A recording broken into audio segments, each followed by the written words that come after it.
भेड़िया जो रोया नहीं। बहुत पुरानी बात है। एक हरे भरे जंगल के किनारे, जहाँ पहाड़ियाँ आसमान को छूती थीं और नदियाँ गाते हुए बहती थीं, वहाँ एक छोटा सा गांव बसा था। उस गांव का नाम था हरिपुर। और हरिपुर के लोग बड़े मेहनती थे, बड़े सीधे थे। उनकी भेड़ें उनकी जान थी। हर सुबह भेड़ें पहाड़ी पर चरने जाती थीं और हर शाम वे लौट आती थीं। लेकिन इस कहानी को तुमने पहले जिस तरह सुना है, वो तरफ से नहीं सुनाएंगे आज। आज ये कहानी सुनाएंगे उस भेड़िए की तरफ से, जिसे सबने बुरा समझा, जिसे सबने डरावना माना, जिसका नाम कभी किसी ने प्यार से नहीं लिया। उसका नाम था राज। राज एक जवान भेड़िया था। उसकी आंखें भूरी थीं जैसे पुरानी लकड़ी, उसकी पूंछ घनी थी और उसके पंजे मजबूत। लेकिन राज अकेला था। उसके परिवार को जंगल के दूसरे हिस्से में बाढ़ ले गई थी जब वो बहुत छोटा था। तब से वो अकेला ही जंगल में रहता था, भूखा रहता था, ठंड में कांपता था और दूर से पहाड़ी के उस पार हरिपुर गांव की रोशनी देखता था। उस गांव में एक लड़का रहता था, चिंटू। चिंटू की उम्र कोई 10 साल की थी। वो जिद्दी था, शरारती था और सबसे बड़ी बात, उसे झूठ बोलने में बड़ा मजा आता था। उसके अब्बा उसे भेड़े चराने के लिए पहाड़ी पर भेजते थे, लेकिन चिंटू को वो काम बोरिंग लगता था। तो वो चिल्लाता, भेड़िया भेड़िया आया, बचाओ। और गांव के लोग भागते, लाठियां लेकर, मशालें लेकर। पर जब पहुंचते तो चिंटू हंसता हुआ मिलता। कोई भेड़िया नहीं होता, बस चिंटू की हंसी होती और लोगों की थकान। अब राज इन सब बातों से अनजान था। वो तो बस जंगल के कोने में बैठकर ये सब देखता रहता था। एक दिन राज को बहुत तेज भूख लगी थी। कई दिन से खाना नहीं मिला था। उसने सोचा, चलो पहाड़ी के पास जाकर देखता हूँ, शायद कुछ मिले। वो धीरे धीरे चलता हुआ पहाड़ी की तरफ गया। उसने भेड़ों को देखा। उसकी नज़र तो भूख से धुंधली थी, लेकिन उसने कुछ अलग देखा। एक मेमना, एक छोटा सा मेमना पत्थरों के बीच फंसा हुआ था। उसका पैर एक चट्टान के नीचे दब गया था। वो तड़प रहा था। राज रुक गया। उसने मेमने की आंखें देखी, डरी हुई, गीली, कांपती हुई आंखें। राज को उन आंखों में अपनी झलक दिखी। वही डर, वही अकेलापन, वही बेबसी। राज वहां से जा सकता था, भाग सकता था, लेकिन उसने ऐसा नहीं किया। उसने अपने मजबूत पंजों से धीरे धीरे पत्थर हटाया। मेमने का पैर आजाद हुआ। मेमना उठा, डगमगाया और राज की तरफ देखा। फिर धीरे धीरे भागते हुए बाकी भेड़ों में मिल गया। राज वहां खड़ा रहा, भूखा, थका हुआ, लेकिन उसके मन में एक अजीब सी शांति थी। लेकिन तभी चिंटू ने राज को देख लिया। भेड़िया भेड़िया आया, भेड़िया आया रे। राज घबरा गया। वो समझ नहीं पाया क्या करे। वो पलटा और जंगल की तरफ भागने लगा। गांव से लोग आए लाठियां लेकर, शोर मचाते हुए। लेकिन इस बार भी जब वो पहुंचे, रात जा चुका था। बस पत्थरों के पास मेमने के निशान थे और एक बड़े पंजे के निशान थे। लोगों ने कहा, अरे फिर चिंटू ने झूठ बोला, भेड़िया कहाँ है? कुछ नहीं है। चिंटू बोला, नहीं, सच में था, बड़ा भेड़िया था, भूरी आंखें थीं उसकी। लेकिन किसी ने नहीं माना। दिन बीते, रात जंगल में वापस चला गया। लेकिन अब वो अक्सर पहाड़ी के पास आता, दूर से देखता।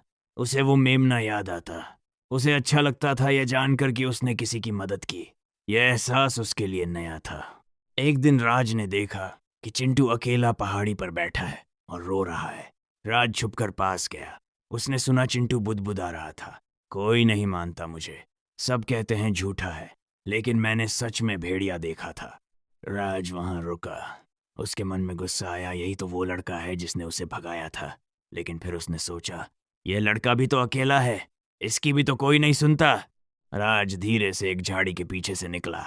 चिंटू ने उसे देखा। वो चीखने वाला था, लेकिन राज बैठ गया। उसने अपना सिर झुका लिया, जैसे कह रहा हूं मैं दुश्मन नहीं हूं। चिंटू कांप रहा था, लेकिन राज हिला नहीं, बस वहां बैठा रहा, शांत, स्थिर। धीरे धीरे चिंटू की सांसें ठीक हुई। उसने राज की आंखों में देखा और उसे समझ आया, ये वही भेड़िया है, वही जिसने मेमने को बचाया था। उसने खुद देखा था न।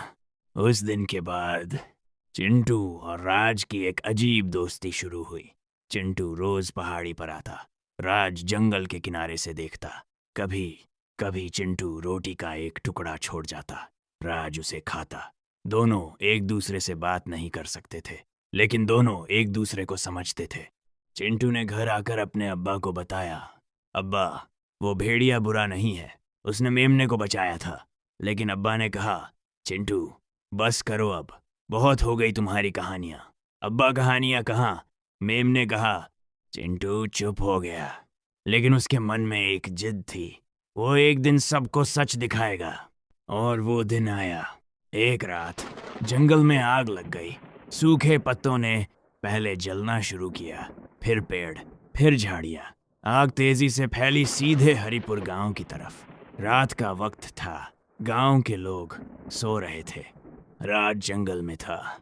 उसने धुआं देखा, उसने आग की लपटें देखी, और उसने देखा आग गांव की तरफ जा रही है। राज भाग सकता था जंगल के दूसरी तरफ, आग वहां नहीं जाती, वो सुरक्षित रह सकता था। लेकिन राज रुका। उसने गांव की तरफ देखा। उसने सोचा, चिंटू, उसका परिवार, वो मेमना, वो लोग जिन्होंने उसे कभी समझा नहीं, लेकिन फिर भी राज बोलता। और वो भागा गांव की तरफ। वो गांव के बाहर पहुंचा और जोर से चिल्लाया, रोया, भौंका, इतनी जोर से कि रात का सन्नाटा टूट गया। गांव के लोग जागे। पहले उन्होंने सोचा भेड़िया आया है, भागो। लेकिन फिर किसी ने देखा आग, पहाड़ी से आग आ रही है। अफरा तफरी मच गई। लोग अपने घरों से निकले, बच्चों को उठाया, बुजुर्गों को सहारा दिया। भेड़े भागी और धीरे धीरे सब सुरक्षित निकल गए। गांव के कुछ घर जले, लेकिन कोई इंसान नहीं, कोई जानवर नहीं। जब सुबह हुई, जब आग बुझी, जब लोगों ने पीछे मुड़कर देखा तो राज वहां खड़ा था, जंगल के किनारे। उसके पंजे जले हुए थे, उसकी सांसें भारी थीं, लेकिन वो खड़ा था। चिंटू भागता हुआ उसके पास गया। उसने राज के जले हुए पंजे देखे, उसकी आंखें भर आईं। पूरा गांव वहां खड़ा था, चुप, स्तब्ध। चिंटू के अब्बा ने धीरे से कहा, यही था वो भेड़िया? चिंटू ने हाँ में सिर हिलाया। अब्बा आगे बढ़े। उन्होंने राज की तरफ देखा। राज ने नजरें नीची कर लीं, जैसे डर लगा हो कि अब भी भगाया जाएगा। लेकिन अब्बा ने घुटने टेके और धीरे से राज के सिर पर हाथ रखा। गांव में उस दिन खामोशी थी, लेकिन वो खामोशी बोलती थी। उस दिन के बाद राज अकेला नहीं रहा। गांव वालों ने जंगल के किनारे उसके लिए एक छोटी सी जगह बनाई। उसे खाना मिलने लगा। बच्चे उससे डरते नहीं थे, बल्कि उसके पास आते थे। और चिंटू चिंटू बदल गया। उसने झूठ बोलना छोड़ दिया, क्योंकि उसने देख लिया था, जब सच बोलो तो कोई नहीं सुनता, लेकिन जब सच दिखाओ तो दुनिया बदल जाती है। राज ने कभी किसी से कुछ नहीं मांगा। उसने कभी रोकर मदद नहीं मांगी। उसने बस चुपचाप अच्छाई की, और एक दिन दुनिया ने उसे देख लिया। कहते हैं, जो सच में अच्छा होता है उसे अपना परिचय नहीं देना पड़ता, उसके काम बोलते